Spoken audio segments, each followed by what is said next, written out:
Hello friends, welcome to our channel Vidyarthi Gyan. Friends, BFM में से module D का chapter number 28 का पार्ट 1 हम पढ़ेंगे आज। ये चैप्टर आपका है asset classification and provisioning norms. Friends, ये एक ऐसा चैप्टर है, एक ऐसा टॉपिक इसमें पढ़ने हमें जो ऑलरेडी आपने पढ़ रखा होगा। जेआईबी की बात करूं तो जेआईबी में भी ये पढ़ना है आपको। सीआईबी में से दो सब्जेक्ट जैसे आपका एबीएम की बात करें वहां भी पढ़ना है, बीएफएम में भी अभी हम पढ़ेंगे। और ये प्रैक्टिकल व्यू की बात करें तो जब ब्रांच में आप काम करते हैं, जब बैंक में आप काम करते हैं, तो वहां भी asset classification, provisioning norms, NPA वगैरह के बारे में आप सुनते ही हैं। और यदि आप इस डिपार्टमेंट में काम करते होंगे तब तो आपको बिल्कुल इसके बारे में आइडिया होगा ही। फ्रेंड्स, आज के टाइम में बैंकिंग इंडस्ट्री की बात करूं तो एनपीए जो है, नॉन परफॉर्मिंग असेट्स, एक बर्निंग इशू है। तो इस वजह से इसके बारे में आप जानते ही होंगे। लेकिन यहां पे यदि बात करूं कि यदि जेआईबी में जो पढ़ा, एबीएम में जो पढ़ा, यहां जो पढ़ेंगे, क्या डिफरेंस है? बिल्कुल डिफरेंस है। कुछ ना कुछ आपको अलग जरूर यहां देखने को मिलेगा। कारण यह है कि इतना वास्ट ये टॉपिक है।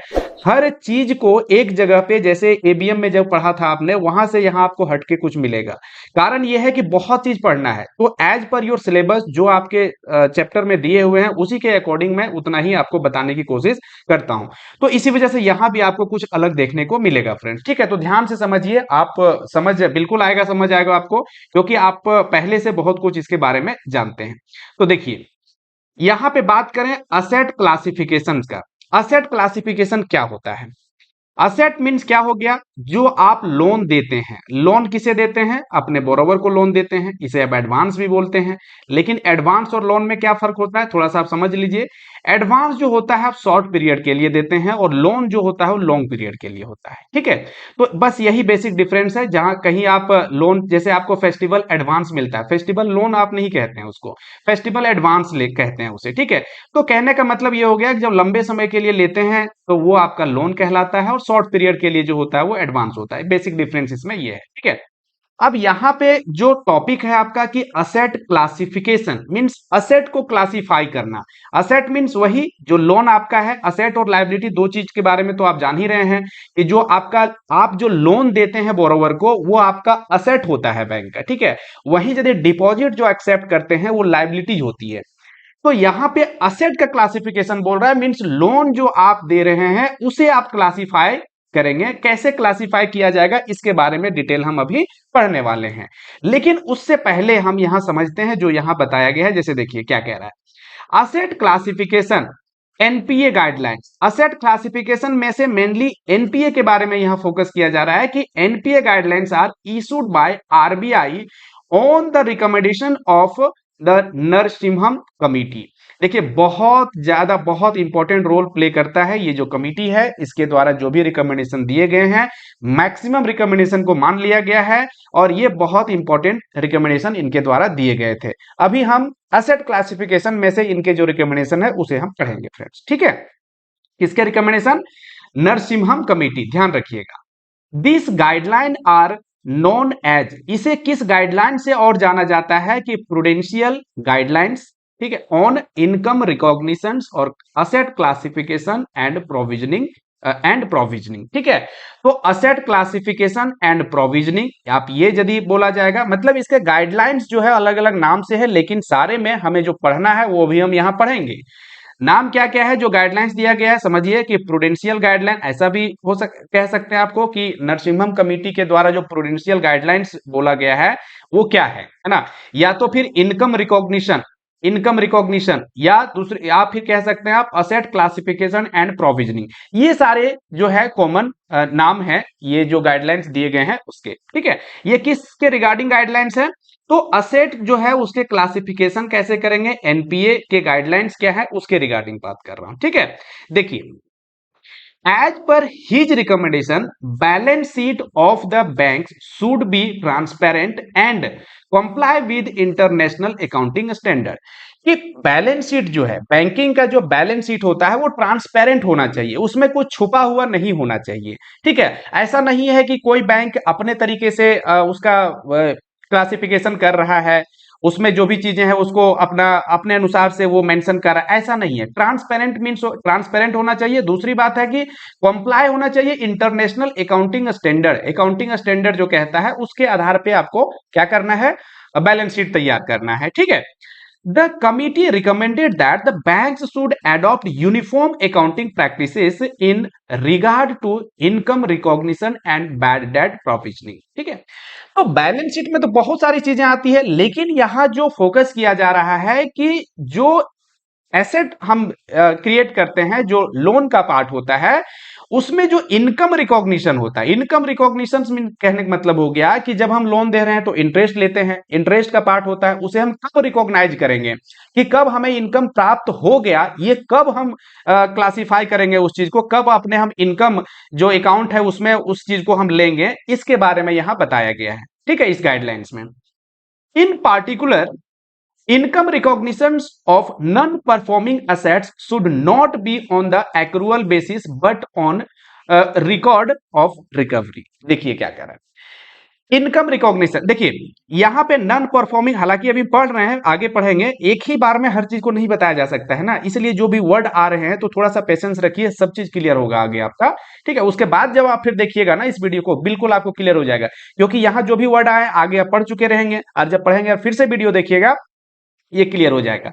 यहां कह रहा है कि income recognition of non performing assets. Non performing assets means क्या हो गया कि असेट जो आपका है, जो आप लोन देते हैं बोरोवर को, तो वो लोन जब तक सही चल रहा है तब तक वो परफॉर्मिंग असेट्स कहलाता है। ठीक है, और जैसे ही वो परफॉर्म करना बंद कर देता है तो वो आपका एनपीए बन जाता है, नॉन परफॉर्मिंग असेट्स बन जाता है। पहले वो परफॉर्मिंग असेट जब तक सही चल रहा है, जब वो सही नहीं चल रहा है तो नॉन परफॉर्मिंग बन जाता है, मतलब परफॉर्म करना बंद कर दिया वो। अब कब कैसे बनता है नॉन परफॉर्मिंग, इसके बारे में हम समझेंगे आगे।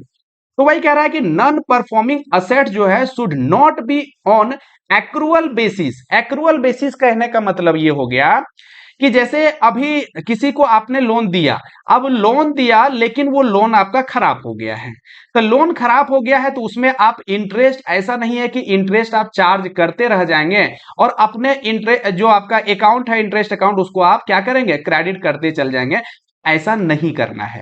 इसका मतलब यह हो गया कि यदि आप लोन खराब होने के बाद, नॉन परफॉर्मिंग होने के बाद भी आप इंटरेस्ट को लेते चले जाते हैं, अपने इंटरेस्ट में क्रेडिट करते चले जाते हैं, यह कहलाता है एक्रूअल बेसिस। क्या कहलाता है, एक्रूअल बेसिस, कि अभी एक्चुअल में मिला नहीं इंटरेस्ट आपको, लेकिन क्या कर रहे हैं आप, उसे रिकॉग्नाइज कर रहे हैं, ले रहे हैं। तो बोल रहा है ये रिकमेंडेशन, जो कमिटी का रिकमेंडेशन है, वो कहता है कि ऐसा नहीं करना है ना, एक्रूअल बेसिस पे नहीं लेना है इंटरेस्ट को।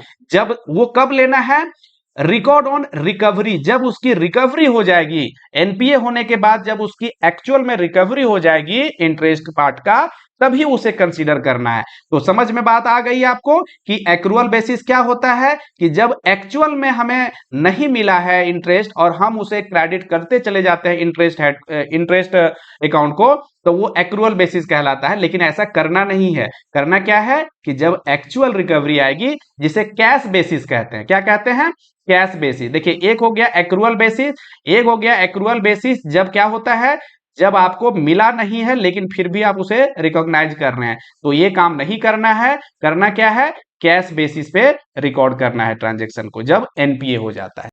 देखिए आगे क्या है कि the committee also suggested that the provisioning should depend upon a proper classification of asset. Proper classification of asset means asset के क्लासिफिकेशन के आधार पे आपको प्रोविजनिंग भी करनी है। ठीक है, प्रोविजनिंग क्या है हम आगे पढ़ेंगे अभी, लेकिन प्रोविजनिंग करनी है किस आधार पे, असेट क्लासिफिकेशन की स्टैंडर्ड, जब तक लोन सही चल रहा है उसके आधार पे प्रोविजनिंग करना है। उसके बाद जब खराब हो जाता है आपका लोन, मींस एनपीए जब हो गया, तो उसके आधार पे भी प्रोविजनिंग करना है। तो डिपेंड करता है असेट के क्लासिफिकेशन के आधार पे कि कितना हमें प्रोविजनिंग करना है, ये चीज आप ध्यान रखिएगा। ठीक है, क्वेश्चन ये पूछा जा सकता है कि हम जो प्रोविजनिंग करते हैं वो किस चीज पे डिपेंड करता है, तो समझिए दो चीज पे डिपेंड करता है। एक तो आपके सिक्योरिटी उसमें कितना है, दूसरी बात है कि उसमें आपका कितने टाइम तक के लिए वो एनपीए है ना, कितने समय से एनपीए है। तो टाइम पे और सिक्योरिटी पे ये मस्ट है, ये ध्यान रखिए, क्वेश्चन घुमा के पूछा जा सकता है। आगे पढ़ेंगे, ठीक है, रुकिए आगे। अब recommendation of Narasimham committee is effective from 31 मार्च 1993। याद रखिएगा इसका जो रिकमेंडेशन है वो कब से इफेक्टिव है, 1993 से ये इफेक्टिव है ना, 31 मार्च से। आगे है फ्रेंड्स, अब हम जो देखने वाले हैं नॉन परफॉर्मिंग असेट्स क्या होता है इसके बारे में, इसका डेफिनेशन हम देखते हैं कि नॉन परफॉर्मिंग एनपीए जिसे आप कहते हैं एनपीए वो क्या होता है। देखिए, an asset including a leased asset. अब एक चीज देखिए, एक तो असेट आपने दिया किसी को लोन के फॉर्म में, दूसरी बात है अपने जो असेट है उसे लीज फॉर्म में भी यदि आप देते हैं, लीज के रूप में भी देते हैं, तो वहां से भी आपको इनकम प्राप्त होता है। तो ये क्या है कि असेट या तो लीज के फॉर्म में भी यदि आपने दिया हुआ asset becomes non performing when it ceases to generate income for the bank. जब बैंक को इनकम देना बंद कर देता है, ये असेट इनकम प्राप्त होना बंद हो जाता है बैंक को, तब माना जाता है कि ये हमारा लोन एनपीए हो गया, नॉन परफॉर्मिंग हो गया। और non performing assets NPA is a loan और एन एडवांस वेयर। अब कब ये एनपीए हो जाएगा, कब ये इनकम देना बंद कर देता है, इसके बारे में समझिए फ्रेंड्स, यहां समझिए। हालांकि ये सब चीजें के बारे में पहले भी एबीएम में भी हमने बता चुका है आपको, ठीक है, एक बार आपको दोबारा रिपीट हो जाएगा, समझिए। तो फर्स्ट केस है कि कब होगा एनपीए, देखिए, इंटरेस्ट एंड और इंस्टॉलमेंट ऑफ प्रिंसिपल। ध्यान दीजिए, या तो इंटरेस्ट या तो प्रिंसिपल या दोनों, समझिए बात को, ठीक है। क्वेश्चन घुमा के पूछा जा सकता है कि क्या सिर्फ यदि इंटरेस्ट हमारा नहीं आ पा रहा है उस पार्ट को तो एनपीए करेंगे, बिल्कुल, या तो इंटरेस्ट या तो प्रिंसिपल या दोनों। Remain overdue for a period of more than 90 days in respect of term loan. यदि टर्म लोन दिया है किसी बोरोवर को आपने, तो उस केस में यदि उसका जो इंटरेस्ट पार्ट या प्रिंसिपल पार्ट या दोनों 90 डेज से ज्यादा, 90 डेज तक वो नहीं आया है, तो 90 डेज तक तो स्टैंडर्ड मानेंगे, लेकिन 91 डेज के बाद वो एनपीए कैटेगराइज हो जाएगा, ध्यान दीजिएगा, ठीक है। देखिए, अब सेकंड पॉइंट क्या कह रहा है कि the account remain out of order in respect of overdraft और कैश क्रेडिट, जिसे ओडी और सीसी के नाम से भी जानते हैं। तो ये भी यदि आउट ऑफ ऑर्डर रहता है तो भी एनपीए, लेकिन आउट ऑफ ऑर्डर कितना, 90 डेज है, यहां भी 90 डेज का ही रहेगा कि 90 डेज से ज्यादा तक यदि ये ओवर ड्यू रहता, आउट ऑफ ऑर्डर रहता है, कौन सा अकाउंट, यदि सीसी दिया है या ओडी दिया है बोरोवर्स को, उस केस में। तो आउट ऑफ ऑर्डर क्या होता है ये समझना आपके लिए जरूरी होगा। तो आउट ऑफ ऑर्डर क्या होता है इसके लिए ध्यान से समझिए कि 10 लाख का आपने क्या किया है, 10 लाख का आपने दिया है, किसी को सीसी दिया है ना, कैश क्रेडिट अकाउंट फैसिलिटी दिया है। ड्रॉइंग पावर इसका 9 लाख का है, 9 लाख का ड्रॉइंग पावर कहने का मतलब ये डीपी है, डीपी कितना है, 9 लाख का, ठीक है। और जो सैंक्शन किया है, लोन जो सैंक्शन किया है, ये लोन आपका सैंक्शन है कितने का, 10 लाख का, ठीक है। इसका मतलब हो गया कि मैक्सिमम ये 10 लाख तक निकाल सकता है ना, यदि इसका सिक्योरिटी वैल्यू उतना है, तो उस स्टॉक जो वैल्यू है उसका यदि है उस केस में, तो ड्रॉइंग पावर 10 लाख तक मैक्सिमम दिया जा सकता है, ठीक है। तो या तो ड्रॉइंग पावर 9 लाख है सिक्योरिटी वैल्यू के आधार पे, उसका जो स्टॉक है उसके आधार पे, समझ में आ रही बात। और दूसरी बात है कि जो सैंक्शन लिमिट है वो 10 लाख का है, यहां तक बात समझ में आ रही है। अब यदि उसमें उन्होंने जो अपना अमाउंट निकाला है ना, 10 लाख तक मैक्सिमम निकाल सकता है, या यदि ड्रॉइंग पावर इसका 9 लाख का है तो 9 लाख तक मैक्सिमम निकाल सकता है, 10 लाख तो नहीं निकाल सकता है। या तो आपका 9 लाख निकालेगा या 10 लाख निकालेगा, तब जब ड्रॉइंग पावर आपका 10 लाख हो जाएगा। बात समझ में आ रही है, क्योंकि मैक्सिमम 10 लाख तक ही निकाल सकता है, क्योंकि सैंक्शन लिमिट ही 10 लाख का है, ठीक है, यहां तक बात समझ में आ रही है। अब क्या है कि ये जो 9 लाख है, इससे ज्यादा अमाउंट उन्होंने या तो निकाला है, हालांकि निकाल तो सकता नहीं, उससे ज्यादा तो निकाल ही नहीं सकता है 9 लाख से ज्यादा, लेकिन 9 लाख निकाल लिया, इसका इंटरेस्ट लग करके ये 9 लाख 10,000 हो गया सपोज करिए, ठीक। तो ये हो जाएगा आउट ऑफ ऑर्डर, और ये आउट ऑफ ऑर्डर इसका 90 डेज से ज्यादा तक का नहीं होना चाहिए। 90 डेज से ज्यादा यदि होगा तो 91 डेज के बाद ये क्या कहलाएगा, एनपीए कहलाएगा। एक तो ये चीज बात समझ लिया आपने। दूसरी चीज आप ये समझिए कि इस अकाउंट में इसका क्रेडिट जो है सो 90 डेज तक क्रेडिट भी होना चाहिए अमाउंट का, है ना। आप निकाल रहे हैं ठीक है, लेकिन 90 डेज के अंदर कोई क्रेडिट भी आना चाहिए, जमा भी होना चाहिए पैसे का।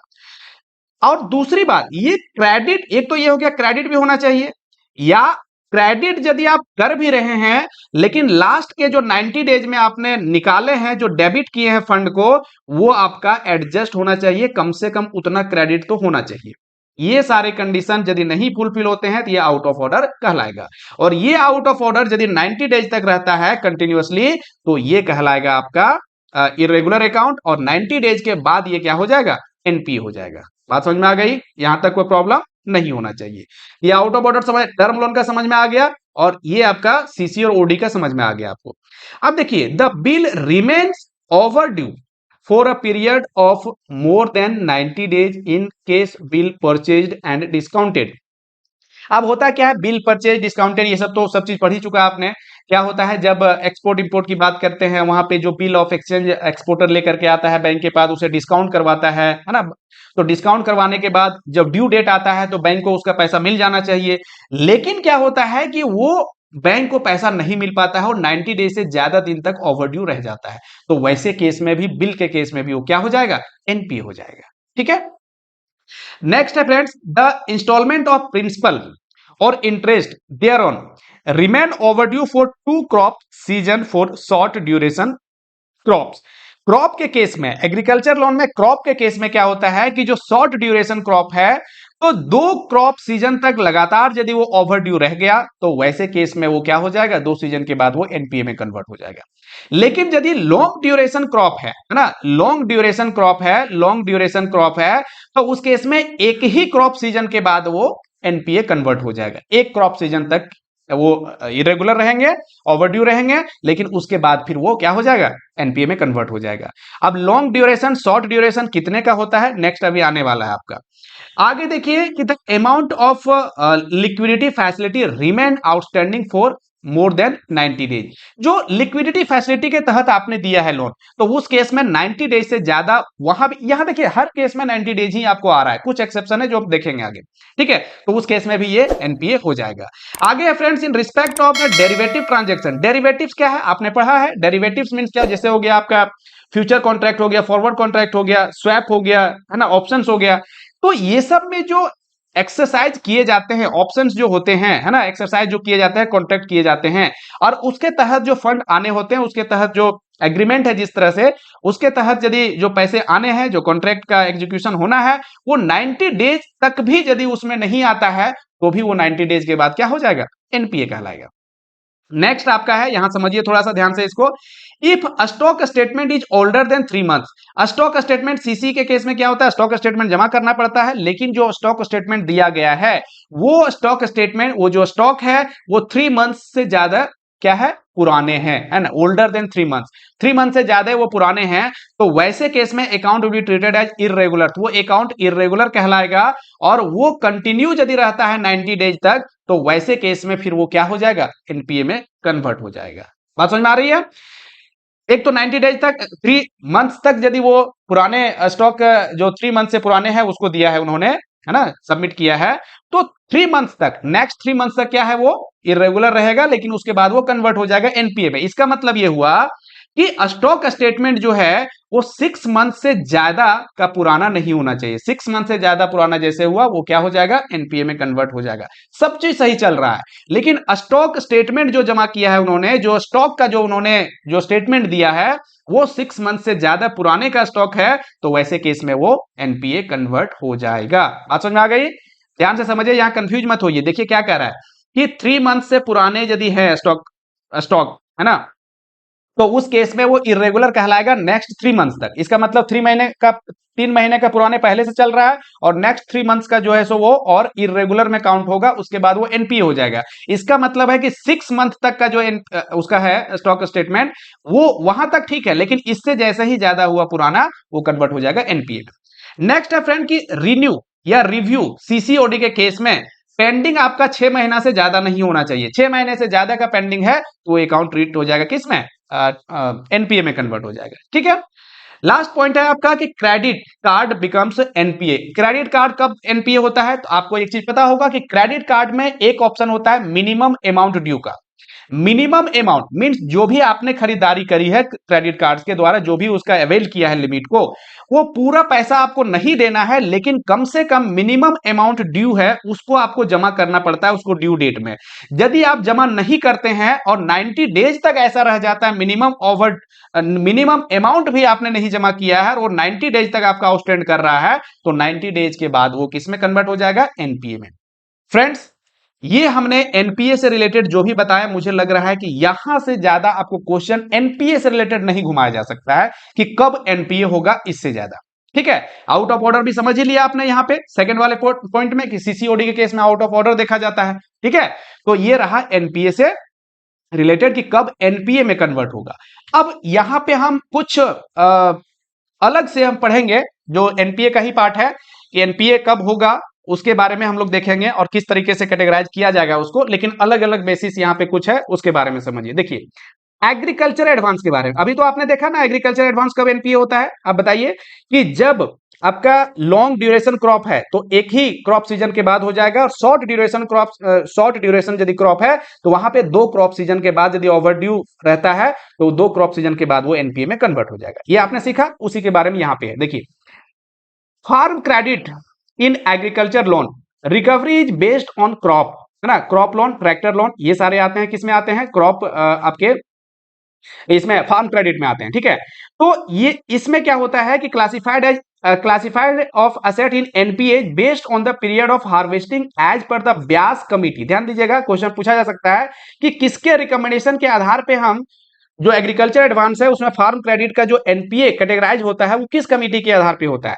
तो ब्यास कमेटी ने रिकमेंडेशन किया था कि इसका क्लासिफिकेशन जो होना चाहिए वो हार्वेस्टिंग पीरियड के आधार पे होना चाहिए कि कब, जब मान लीजिए फसल लगाया गया तो उसका जब हार्वेस्ट किया जाएगा, हार्वेस्टिंग जब होगा फसल का, उसके बाद भी यदि ओवरड्यू रहता है उसके आधार पे आपको कैटेगराइज करना चाहिए एनपीए में, है ना। ये किसने कहा, ब्यास कमेटी ने कहा।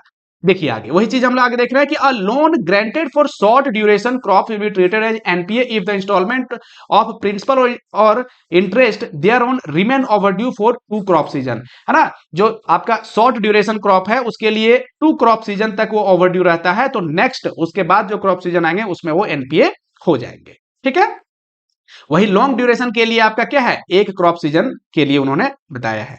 लेकिन यहां पे ध्यान दीजिए कि ये जो लॉन्ग ड्यूरेशन या शॉर्ट ड्यूरेशन जो क्रॉप की बात हम करते हैं ये डिसाइड कौन करता है, बैंक करता है? नहीं, बैंक नहीं करता है, ये करता है state level bankers committee, SLBC का नाम सुना होगा आपने। एसएलबीसी कमिटी जो है स्टेट लेवल पे ये डिसाइड करता है कि कौन सा क्रॉप आपका लॉन्ग ड्यूरेशन का है, कौन सा क्रॉप आपका शॉर्ट ड्यूरेशन का है, उसके आधार पे डिसाइड होता है आपका एनपीए का मार्किंग होता है, ये हार्वेस्टिंग के आधार पे डिसाइड किया जाता है। एक चीज ध्यान दीजिए कि लॉन्ग ड्यूरेशन जो क्रॉप होता है ये लॉन्गर देन 1 ईयर, 1 साल से ज्यादा पीरियड के लिए जो भी क्रॉप होते हैं वो लॉन्ग ड्यूरेशन में काउंट होते हैं, और उससे कम के जो भी क्रॉप हैं वो शॉर्ट ड्यूरेशन में काउंट होते हैं।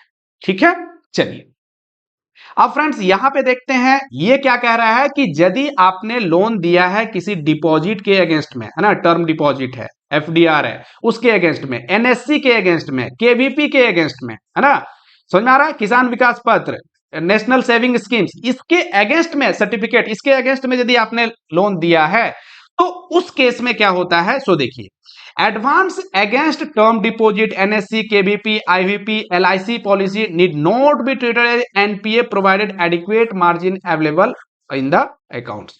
यहां बहुत इंपॉर्टेंट पॉइंट है, ध्यान रखिएगा, क्वेश्चन यहीं से घुमा के पूछता है जब थोड़ा सा आपको एक्सेप्शन टाइप का लगता है ना वहां पे। जैसे देखिए यहां क्या कर रहा है कि नॉर्मली हम क्या देखते हैं कि जब भी हमारा 90 डेज से ज्यादा ओवरड्यू हो जाता है उसे हम क्या करते हैं, एनपीए में कैटेगराइज करते हैं। लेकिन वही आपका टर्म लोन जो सॉरी डिमांड लोन है, जैसे कि टर्म डिपॉजिट एनएससी केवीपी के अगेंस्ट में दिया हुआ है, एलआईसी पॉलिसी के अगेंस्ट में दिया हुआ है, तो उस केस में उसे एनपीए कैटेगराइज नहीं किया जाएगा, लेकिन उसका शर्त है कि उसमें मार्जिन जो है एडिक्वेट मार्जिन होना चाहिए। नॉर्मली हम लोग क्या करते हैं कि जैसे आपका 7% तक का चल रहा है, क्या रेट ऑफ इंटरेस्ट एडवांस पे चल रहा है, सॉरी उसका एफडी पे चल रहा है, तो इसमें +1% 8% हम लोन पे ले लेते हैं, है ना, ऐसा लेते हैं। लेकिन क्या है कि इसमें एडिक्वेट मार्जिन उसी के आधार पे आपको क्या है कि इसका लोन भी उसे देना है।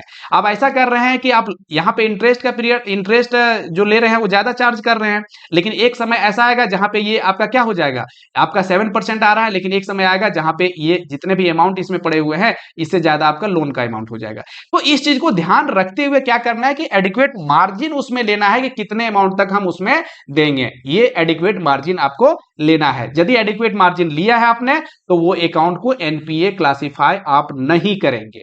ठीक है, बात समझ में आ गई।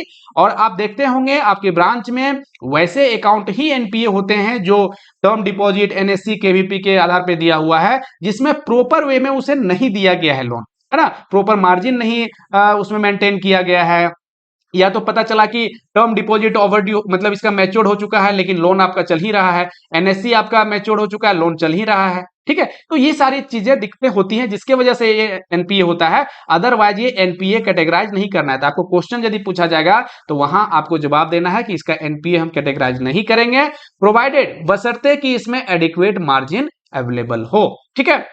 These securities are treated as liquid security and interest is debited and taken into income on accrual basis। इससे भी ज्यादा इंपॉर्टेंट पॉइंट यहां पे समझिए क्या कह रहा है कि चूंकि ये आपका लिक्विड सिक्योरिटी में आता है, लिक्विड सिक्योरिटी मतलब क्या हो गया कि इस प्रकार के जो टर्म डिपॉजिट है एनएससी, ये क्या लिक्विड सिक्योरिटी, जब चाहे आप कैश में कन्वर्ट करवा सकते हैं, बात समझ रहे हैं। तो इसी वजह से कह रहा है कि यदि आप एडिक्वेट मार्जिन ले रहे हैं तो ये तो आप एनपीए कैटेगराइज नहीं करेंगे पहली बात, और जब एनपीए आप कैटेगराइज नहीं कर रहे हैं तो इसके जो आपका इंटरेस्ट है, इंटरेस्ट जो आप डेबिट कर रहे हैं उसे आप एक्रूअल बेसिस पे करेंगे। एक्रूअल बेसिस कहने का मतलब क्या हो गया कि अभी आपको उसमें इंटरेस्ट नहीं मिला है फिर भी आप उसे रिकॉग्नाइज करेंगे, फिर भी अपना इंटरेस्ट इनकम जो है उसमें आप क्रेडिट करेंगे उस इंटरेस्ट पार्ट को। समझे बात को? ये एक्सेप्शन है, ध्यान रखिएगा। ऐसे फर्स्ट में मैंने क्या बताया था कि कैश बेसिस पे होता है, जो एनपीए अकाउंट है उसमें जो रिकवरी है वो कैश बेसिस पे लिया जाता है कि जब एक्चुअल रिकवरी आ गई तभी उसे रिकॉग्नाइज किया जाता है, अदरवाइज नहीं, एक्रूअल बेसिस पे नहीं। लेकिन यहां पे एक्रूअल बेसिस पे इसे अकाउंट जो इंटरेस्ट है उसे रिकॉग्नाइज किया जाता है। बात समझ में आ गई। लेकिन एक्सेप्शन में देखिए कि एडवांस अगेंस्ट गोल्ड ऑर्नामेंट्स हो गया, गवर्नमेंट सिक्योरिटीज हो गया and all other security are not covered by this exception. ये जो दिस एग्जेम्पशंस, ये जो एग्जेम्पशंस हैं यहां पे जो दिया गया कि एक्रूअल बेसिस पे आपको इंटरेस्ट का लेना है उस पार्ट को, यहां पे यदि गोल्ड ऑर्नामेंट्स है, गोल्ड के अगेंस्ट दिया है, यदि गवर्नमेंट सिक्योरिटी है ना, ऑल अदर सिक्योरिटी है, तो वहां क्या करना है, एक्रूअल बेसिस पे लेना है। कैसा लेना है? एक्रूअल बेसिस पे लेना है, न कि आपको कैश बेसिस पे लेना है। ठीक है, बात समझ में आ रही है? तो ये चीज को आप ध्यान दीजिएगा, ठीक है। ये एक्सेप्शन है, बहुत इंपॉर्टेंट है यहां पे। अब आगे क्या है कि गवर्नमेंट गारंटेड एडवांस। यदि गवर्नमेंट गारंटेड एडवांस है, जैसे किसी गवर्नमेंट ने, सेंट्रल गवर्नमेंट ने या स्टेट गवर्नमेंट ने आपको गारंटी दे रखा है लोन में, तो उस केस में उसका एनपीए आप कैसे कैटेगराइज करेंगे? या तो फिर जो आईरेक नॉर्म है ना, आईरेक नॉर्म है, ठीक है, आईरेक नॉर्म, आईरेम क्या है, इनकम रिकॉग्निशन असेट क्लासिफिकेशन, ये जो रिकमेंडेशन जो दिया था नरसिंघम कमेटी के द्वारा, आईरेक नॉर्म है ना। तो इसका इसका यहां पे क्या समझा, आईरेक नॉर्म में क्या है कि जब तक इंटरेस्ट वो नहीं आता है आपको तब तक इंटरेस्ट को रिकॉग्नाइज नहीं करना है, और एसेट क्लासिफिकेशन के आधार पे प्रोविजनिंग उसका करना है, ये आईरेक नॉर्म कहता है, ठीक है, ये समझेंगे आगे। लेकिन वही कह रहा है कि गवर्नमेंट गारंटेड यदि एडवांस है तो उस केस में क्या होता है, उस केस में किस प्रकार से हम इनकम को रिकॉग्नाइज करेंगे। देखिए, the credit facilities backed by guarantee of the central government, है ना। यहां ध्यान दीजिए, गवर्नमेंट जो है दो गवर्नमेंट, एक सेंट्रल गवर्नमेंट एक स्टेट गवर्नमेंट, दोनों की बात होगी यहां पे। तो यदि सेंट्रल गवर्नमेंट ने गारंटी दिया हुआ है, ध्यान दीजिएगा, ठीक है, सेंट्रल गवर्नमेंट ने गारंटी दिया है, ठीक है, उसके बाद क्या होता है कि overdue may be treated as NPA only when the government repudiates its guarantees when invoked. जब ये गवर्नमेंट इस गारंटी को वापस ले लेगी तभी जाकर के वो अकाउंट को एनपीए ट्रीट किया जाएगा, अदरवाइज ट्रीट नहीं किया जाएगा, चाहे जितना मर्जी ओवरड्यू उसमें पड़ा हुआ हो, ध्यान रखिएगा। Since account is not treated as NPA in central government guaranteed account, no provision is made in it, है ना।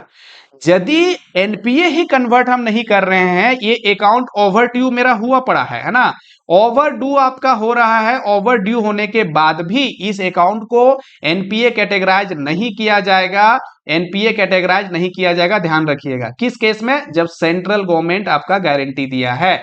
ये कब कैटेगराइज किया जाएगा? जब वो अपनी गारंटी को वापस ले लेता है, तब जाकर के फिर इसको एनपीए कैटेगराइज किया जा सकता है, ठीक है।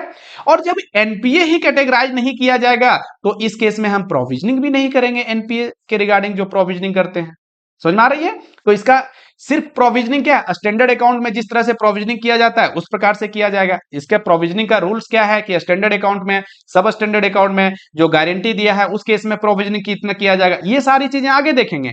लेकिन यहां समझिए कि प्रोविजनिंग हम नहीं करेंगे एनपीए के आधार पर जिस तरह से करते हैं। किस केस में? जब सेंट्रल गवर्नमेंट ने उसमें गारंटी दिया हुआ, और ना ही उसे एनपीए कैटेगराइज करेंगे। ठीक है, तो क्या करेंगे, जब वो गारंटी वापस लिया जाएगा उस केस में फिर वो एनपीए कैटेगराइज होगा। ठीक है, लेकिन ध्यान रखिए ये सेंट्रल गवर्नमेंट की बात हो रही है। देखिए ये चीज तो आपने देख लिया कि सेंट्रल गवर्नमेंट के केस में किस तरह से हम करेंगे, उसको एनपीए कैटेगराइज करेंगे, ये देख लिया आपने। अब देखिए ऐसे केस में एक पॉइंट और भी नोट करिए कि यहां पे सेंट्रल गवर्नमेंट हो या कोई भी गवर्नमेंट हो, एनपीए एनपीए यदि, एक तो सेंट्रल गवर्नमेंट में तो एनपीए तो करेंगे ही नहीं जब तक वो अपनी गारंटी को वापस नहीं लेता है, लेकिन स्टेट गवर्नमेंट में हम लोग कर देते हैं, आगे पढ़ेंगे। लेकिन यहां पे इनकम जो रिकॉग्नाइज करेंगे हम, इंटरेस्ट, इनकम मतलब इंटरेस्ट जो उस अकाउंट का है वो रिकॉग्नाइज हम करेंगे, वो अपना इनकम का जो आपका अकाउंट है उसमें हम क्रेडिट उसे नहीं करेंगे जब तक कि एक्चुअल में नहीं आ जाएगा पैसा हमारे पास। ठीक है, यहां पे देखिए, यहां पे आप कर रहे थे क्या कि आप इनकम को, इनकम जो है वो एक्रूअल बेसिस पे क्या कर रहे थे, नहीं कर, उसको ले रहे थे, क्या कर रहे थे, ले रहे थे कि आपका पैसा आया नहीं है ना, आपका अभी इनकम जो इंटरेस्ट है वो आया नहीं है, लेकिन फिर भी आप क्या करते थे, उसे एक्रूअल बेसिस पे अकाउंट में क्रेडिट करते चले जा रहे थे।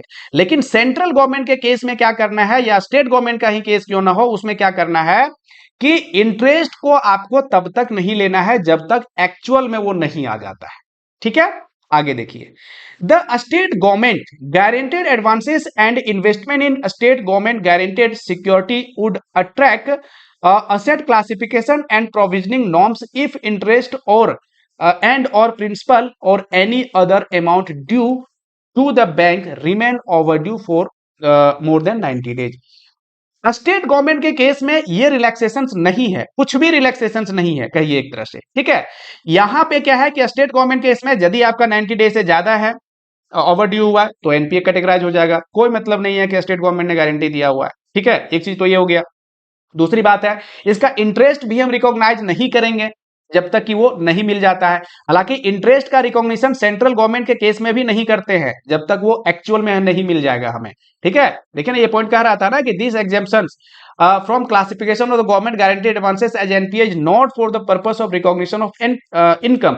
इनकम का जो रिकॉग्निशन करना है उसमें ये एग्जेम्पशंस नहीं है सेंट्रल गवर्नमेंट का। सिर्फ एग्जेम्पशंस क्या चीज का है कि उसे एनपीए नहीं किया जाएगा जब तक कि वो गारंटी सेंट्रल गवर्नमेंट ने दे रखा है, बस, और प्रोविजनिंग नहीं किया जाएगा। अदरवाइज उसमें और भी कुछ नहीं करना है। इनकम का भी रिकॉग्निशन होगा, एक्चुअल में जो प्राप्त होगा इनकम, तभी इनकम हम रिकॉग्नाइज करेंगे उसका। ठीक है, और इनकम रिकॉग्नाइज करने का मतलब उसका जो इनकम हेड है उसमें हम तभी क्रेडिट उसे करेंगे। बात समझ में आ रही है? लेकिन सेंट्रल गवर्नमेंट में किसी प्रकार की छूट नहीं है। एक तो इनकम भी हम रिकॉग्नाइज तब तक नहीं करेंगे जब तक नहीं मिलता है, और जैसे ही 90 डेज से ज्यादा ओवरड्यू रहता है इसे एनपीए भी हम कन्वर्ट कर देंगे। समझ में आ रही बात?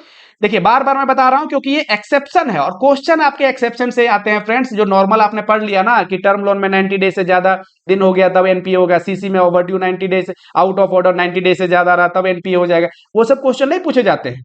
क्वेश्चन आपके एक्सेप्शन से ही पूछे जाएंगे। ठीक है, चलिए आगे देखिए। अब सबसे ज्यादा यहां पे देखिए, ये बहुत इंपॉर्टेंट है आपके लिए समझना।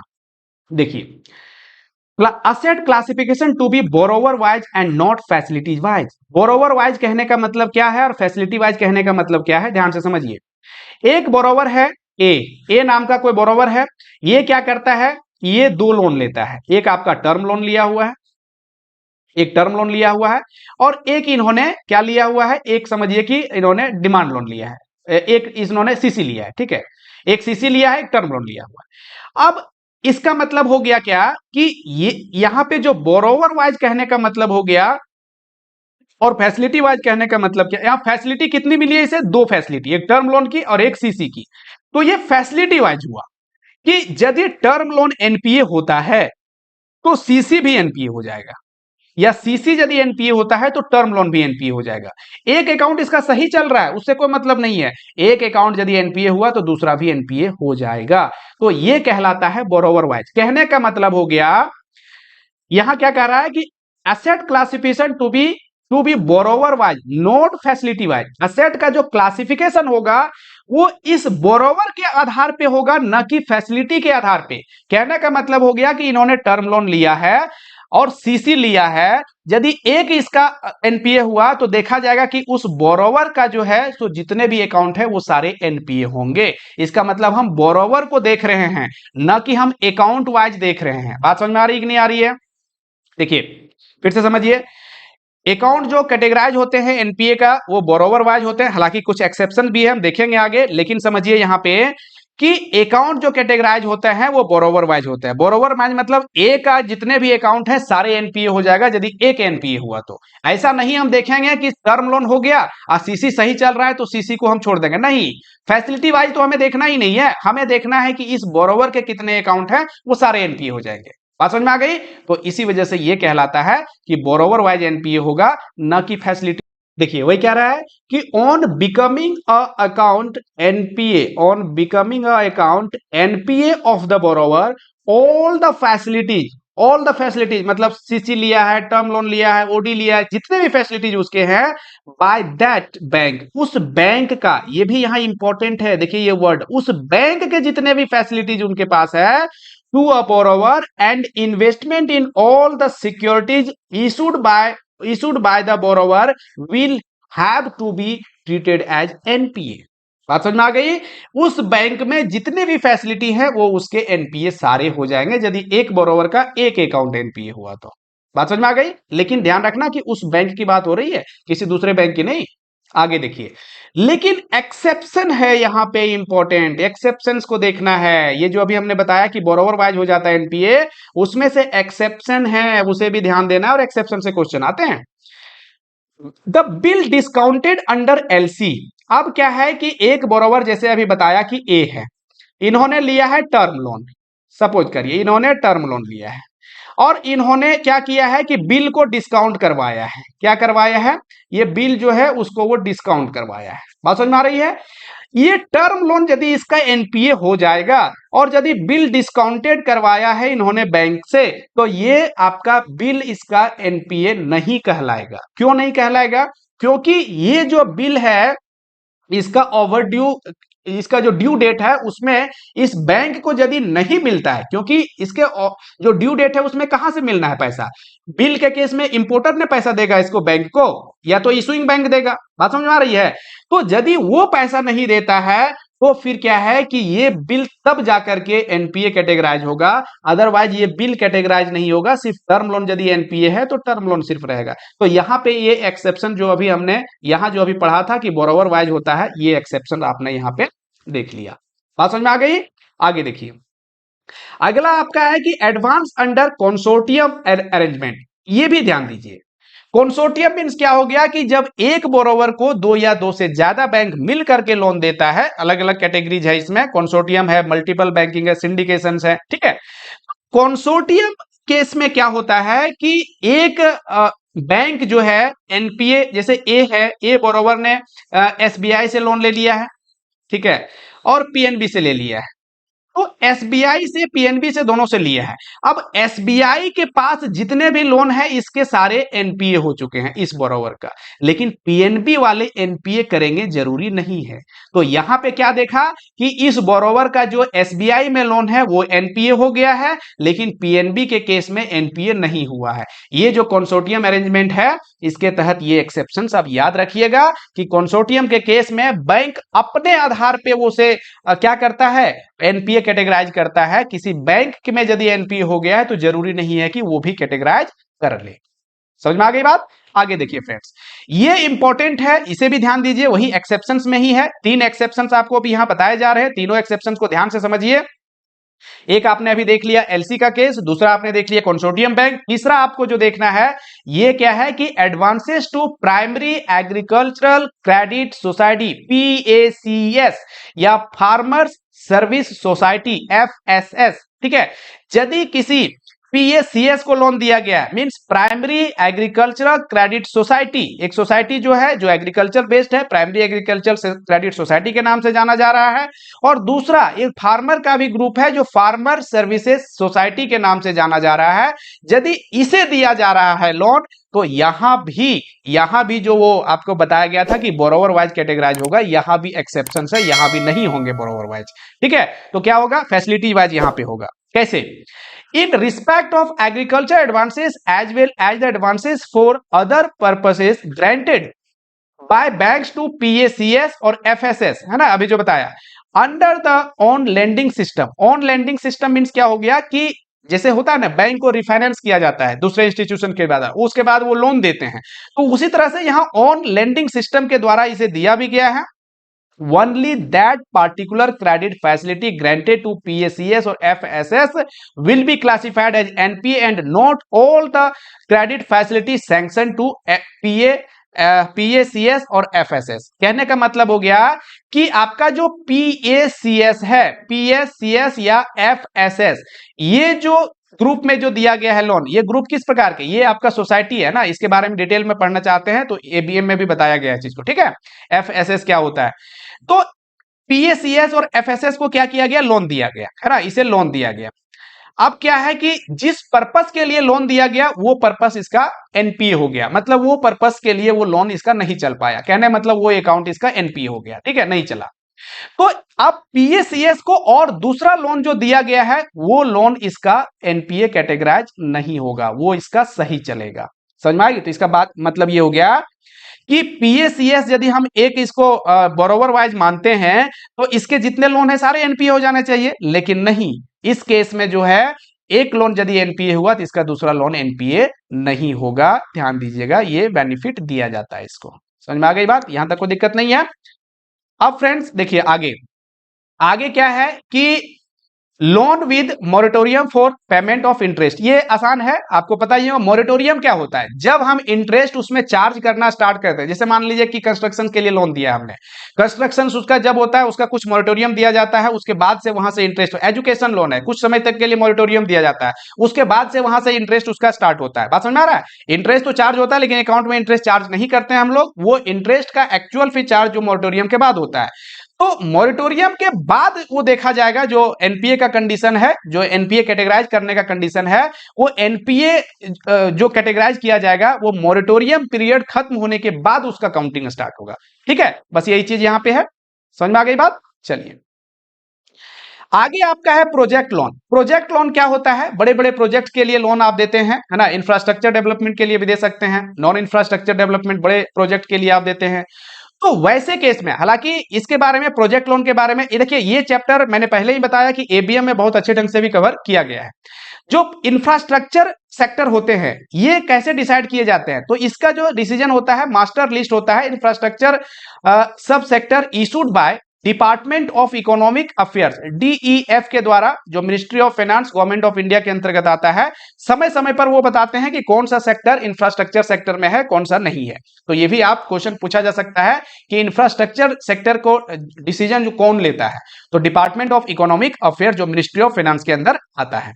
ठीक है, प्रोजेक्ट लोन में जो बड़े बड़े लोन हैं उस केस में किस प्रकार से यहां पे हम लोग इनकम रिकॉग्निशन करते हैं वो चीज ध्यान दीजिए। एक तो हो गया कि project loan for infrastructure sector और project loan for non infrastructure. ठीक है, बात समझ में आ रही है कि बड़े लोन तो हैं, प्रोजेक्ट लोन तो हैं, लेकिन एक इंफ्रास्ट्रक्चर प्रोजेक्ट के लिए है और एक नॉन इंफ्रास्ट्रक्चर सेक्टर के लिए है।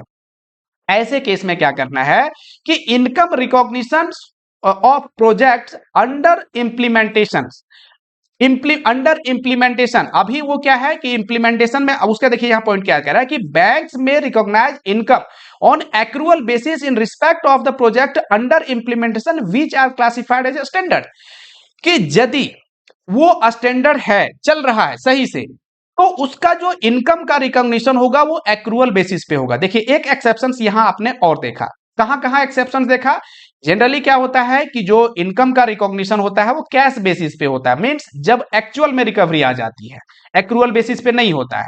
लेकिन आपने देखा था केबीपी, है ना, एफडीआर के अगेंस्ट में दिया है, एलआईसी पॉलिसी के अगेंस्ट में दिया है, तो ऐसे केस में वहां पे एक्रूअल बेसिस पे होता था।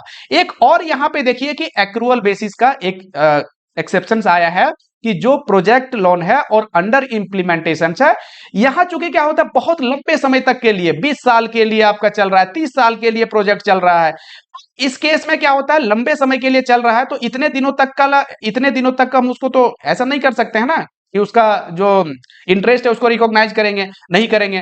तो वैसे केस में एक्रूअल बेसिस पे इंटरेस्ट को हम रिकॉग्नाइज करते चले जाते हैं जब तक वो स्टैंडर्ड चल रहा है ना। अंडर इंप्लीमेंटेशन मींस प्रोजेक्ट अभी इंप्लीमेंटेशन में चल ही रहा है, लेकिन वो प्रोजेक्ट जो है उसका लोन जो है स्टैंडर्ड चल रहा है।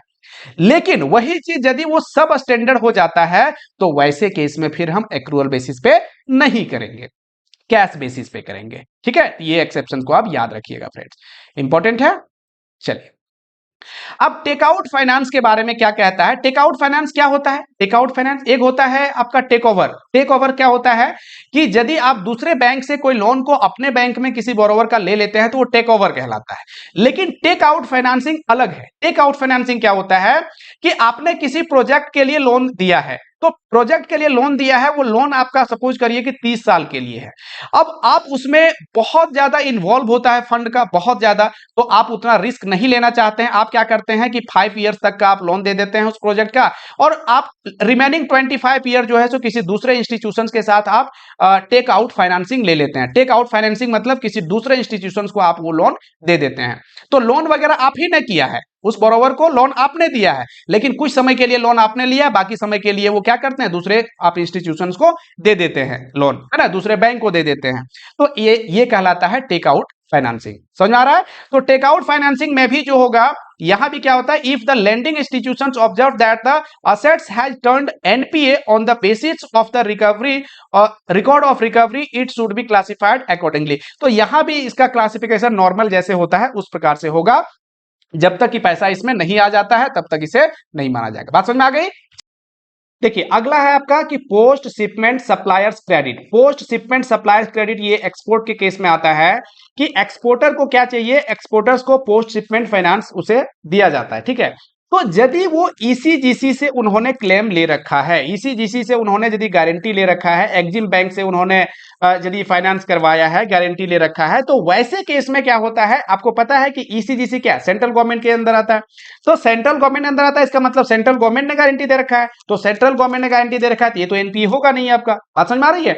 तो ऐसे केस में क्या होता है कि जब भी आपका ओवर ड्यू हुआ उसके 30 दिन के अंदर आपको क्लेम करना है और उसका क्लेम का पैसा आपको मिल जाएगा। With in 30 days from the day bank invokes the guarantee after the exporter has filed claim with the ECGC. ECGC के पास जैसे ही उसका क्लेम किया जाता है ना, तो क्या करता है कि EXIM bank will pay the guarantee amount to the bank, है ना, 30 दिन के अंदर उस गारंटी अमाउंट को दे दिया जाता है। तो यहां पे क्या हमने देखा कि यदि एक्जिम बैंक से उन्होंने लिया हुआ है, उसका गारंटी दिया हुआ उन्होंने, तो इस केस में अकाउंट को क्लासिफाई नहीं किया जाएगा एनपीए में और न ही उसका प्रोविजनिंग भी किया जाएगा। ये जस्ट लाइक आपका क्या हुआ कि सेंट्रल गवर्नमेंट ने इन्हें गारंटी दिया हुआ है। ठीक है, अब एक्सपोर्ट प्रोजेक्ट फाइनेंस क्या होता है? एक्सपोर्ट प्रोजेक्ट, देखिए प्रोजेक्ट फाइनेंस तो आप समझ रहे हैं, लेकिन एक्सपोर्ट प्रोजेक्ट ये हमने बताया हुआ है बीएफएम में ही एक चैप्टर में बताया था कि दूसरे कंट्री में कोई प्रोजेक्ट चल रहा है, उसका जो है सो यहाँ के एक्सपोर्टर ने उसे क्या कर रहा है, एडवाइस कर रहा है, उसे मटेरियल प्रोवाइड कर रहा है, उसे सपोर्ट दे रहा है। तो वो जो फाइनेंसिंग की जाती है वो एक्सपोर्ट फाइनेंसिंग, कि यहाँ के एक्सपोर्टर जो दे रहे हैं वहां दूसरे कंट्री में जो प्रोजेक्ट चल रहे हैं उसके लिए वो एक्सपोर्ट प्रोजेक्ट फाइनेंस कहलाता है। बात समझ में आ गई? यहां पे क्या होता है एनपीए के केस में कि ओवरड्यू, अकाउंट ओवरड्यू हो गया, यहां के जो एक्सपोर्टर है, यहां के जो एक्सपोर्टर हैं उस एक्सपोर्टर का लोन क्या हो गया कि ओवरड्यू हो गया। क्या हो गया? ओवरड्यू हो गया। ठीक है, लेकिन ओवरड्यू हुआ है जो दूसरे कंट्री के जो इंपोर्टर हैं, जो दूसरे कंट्री के जो इंपोर्टर है जिनका प्रोजेक्ट चल रहा है, जो कंट्री का इंपोर्टर है वो क्या करता है कि फंड जो ओवरड्यू हुआ है उसका पैसा वो वहां के कंट्री में दे दिया है, जिस बैंक के थ्रू आना है वहां पे उन्होंने जमा कर दिया है। लेकिन क्या होता है कि उस कंट्री में प्रॉब्लम होने के वजह से वो यहां के बैंक को नहीं मिल पाता है। बात समझ में आ रही है? तो वैसे केस में 1 साल तक का समय दिया जाता है ना। यहां पे देखिए क्या कह रहा है, यहां देखिए एक समझिए, in such cases where the lending bank is able to establish through documentary evidence that the importers has cleared the dues in full by depositing the amount in the bank abroad before it turned into the NPA in the books of the bank. यहां NPA में convert होने से पहले वहां जो importer है वो वहां के बैंक को पैसा दे चुका है, क्योंकि किसी डीलर्स के साथ ही तो यहां आएगा ना कन्वर्ट होकर के पैसा, ठीक है। तो बैंक में वहां पैसा जमा कर दिया है यहां पे एनपीए कन्वर्ट होने से पहले, ठीक है, लेकिन पैसा नहीं मिला। क्यों नहीं मिला? क्योंकि but the importers country is not allowing the funds to be remitted due to political और अदर रीजन। किसी रीजन के वजह से, कंट्री के रीजन की वजह से वो पैसा नहीं मिल पाया है ना इंडिया में। The asset classification may be made after a period of 1 year. उस केस में 1 साल का समय मिल जाता है, 1 साल के बाद उसे कन्वर्ट किया जाएगा एनपीए में, from the date of amount was deposited by the importers in the bank abroad, कि जिस डेट को वहां पे जमा किया गया था अब्रॉड, जो दूसरे कंट्री में जो देश है उसमें जो जमा किया उस सॉरी दूसरे कंट्री में जो बैंक है वहां पे जो इंपोर्टर ने पैसा जमा किया था, तो वहां से 1 साल तक फिर वो स्टैंडर्ड माना जाएगा, उसके बाद वो एनपीए कन्वर्ट होगा। बात समझ में आई? पहली बात क्या देखा आपने कि एक तो जो है कि जिस डेट में एनपीए हो रहा है उस डेट से पहले इंपोर्टर ने पैसा जमा कर दिया अपने कंट्री में बैंक के पास, लेकिन वो बैंक यहां पे नहीं भेज पा रहा है कुछ पॉलिटिकल रीजन की वजह से, कोई भी कंट्री का अपना रीजन की वजह से। तो ये अब देखा जाएगा कि एनपीए कब करना है। एनपीए तो होने वाला था यहां पे, लेकिन 1 साल वेट किया जाएगा जब से उन्होंने पैसा जमा किया है, उसके बाद से वो पैसा मिल जाना चाहिए, और नहीं तो फिर वो अकाउंट एनपीए हो जाएगा। बात समझ में आ गई? देखिए इतना डिटेल में मुझे नहीं लगता है कि ये पॉइंट से यहां से आने चाहिए क्वेश्चन, क्योंकि बहुत टफ में आ जाएंगे। हालांकि यदि आप समझ गए हैं तो बहुत ज्यादा कुछ टफ है नहीं वैसे, ठीक है। बात समझ में आ गई?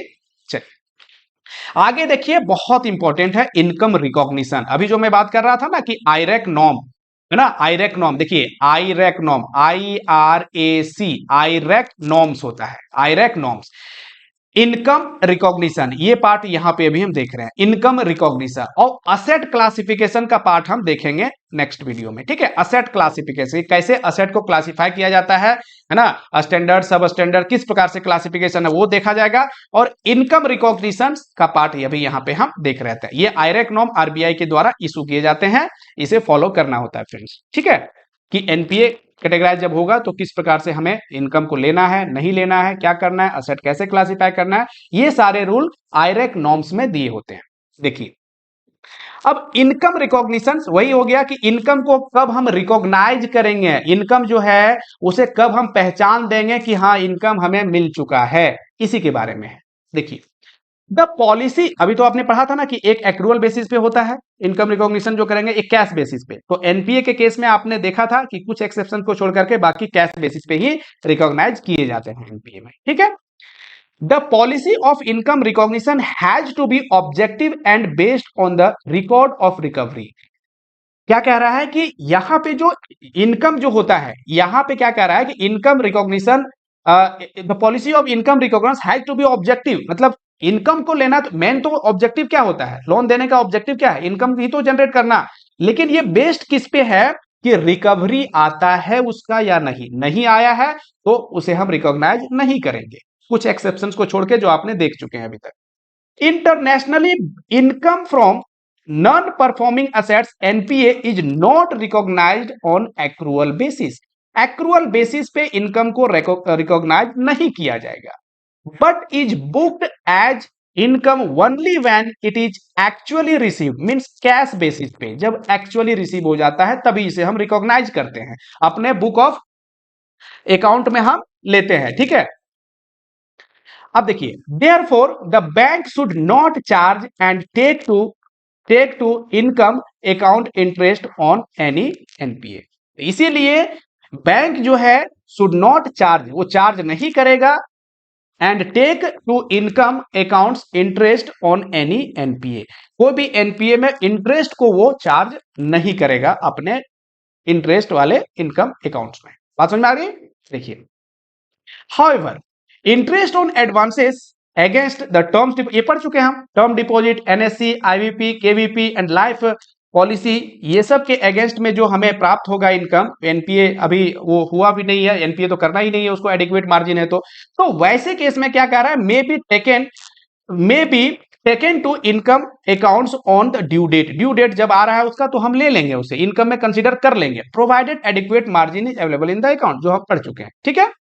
नेक्स्ट क्या कर रहा है कि in case of government guaranteed advances becoming NPA, government guaranteed advance जो एनपीए हो जाता है, the interest on such advances should not be taken to income account unless the interest has been realise. हमने क्या बताया आपको, दो एक्सेप्शंस को बताया कि एक्रूअल बेसिस पे, एक तो आपका term deposit NSC IVP KVP के अगेंस्ट में होगा, दूसरा हमने बताया था कि जो आपका प्रोजेक्ट लोन होते हैं वहां पे हम एक्रूअल बेसिस पे लेते हैं, अदरवाइज किसी में नहीं, चाहे गवर्नमेंट गारंटेड हो या नहीं हो। बात समझ में आ गई, तो ये चीज भी आपको क्लियर हो गया। अब क्या कहेंगे, रिवर्सल ऑफ इनकम।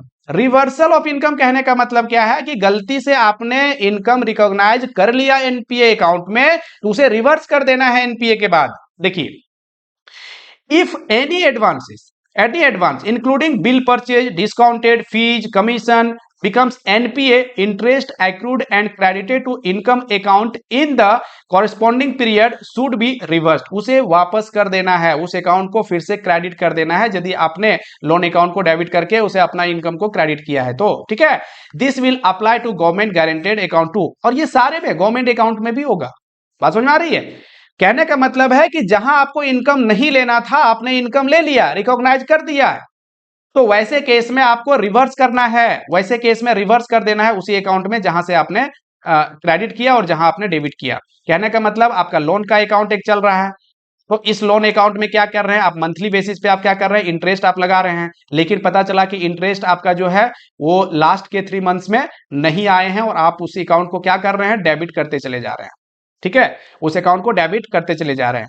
तो वैसे केस में जो डेबिट आप कर रहे हैं उस अकाउंट को 3 महीने के बाद जब देखें कि एनपीए हो गया है तो उस अकाउंट को आपको क्रेडिट कर देना है, क्रेडिट कर देना है, और अपना इनकम जहां पे आपने लिया था, है ना, रिकॉग्नाइज किया था अपना इंटरेस्ट को, उसे डेबिट करके उस अकाउंट को क्रेडिट कर देना है, जिसे आप बोलते हैं DI, derecognise interest. DI मतलब डी रिकॉग्नाइज की इंटरेस्ट जो लिया है आपने उसे रिकॉग्नाइज मत कीजिए, उसे डी रिकॉग्नाइज कर दीजिए, मींस वापस कर दीजिए उस अकाउंट में। बात समझ में आ गई, चलिए इससे ज्यादा और क्या बताऊं, आगे देखिए फ्रेंड्स। अगला लास्ट ये टॉपिक है कि कब अकाउंट को हम अपग्रेड करेंगे। मान लीजिए कि अकाउंट एनपीए हो गया, पैसा बोरोवर ने जमा कर दिया, तो अकाउंट को क्या हम अपग्रेड कर देंगे। देखिए क्या कंडीशन है कि if arrear total overdue of interest and principals are paid by the borrowers in case of loan accounts classified as NPA, the account should no longer be treated as non-performing and may be classified as a standard account that is upgraded। जब एक बार NPA हुआ आपका, NPA होने के बाद जितना भी इसमें आपको क्या है इंटरेस्ट आपने जितना भी इंटरेस्ट जितने दिन का बचा हुआ है ना इंटरेस्ट, उतने दिन का इंटरेस्ट, पैनल इंटरेस्ट यदि आपका लगता है तो पैनल इंटरेस्ट भी आप लेंगे, पैनल इंटरेस्ट प्लस में क्या है कि कोई चार्जेज है तो चार्जेज भी आप उसमें ऐड करेंगे। ये सारे चीज को ऐड करने के बाद यदि वो दे देता है ना, प्रिंसिपल भी उतने दिन का जो भी ओवरड्यू रहा, ये टोटल अमाउंट, इसे तो बोला जाता है ओवरड्यू, टोटल ओवरड्यू, ओवरड्यू नहीं बल्कि टोटल ओवरड्यू।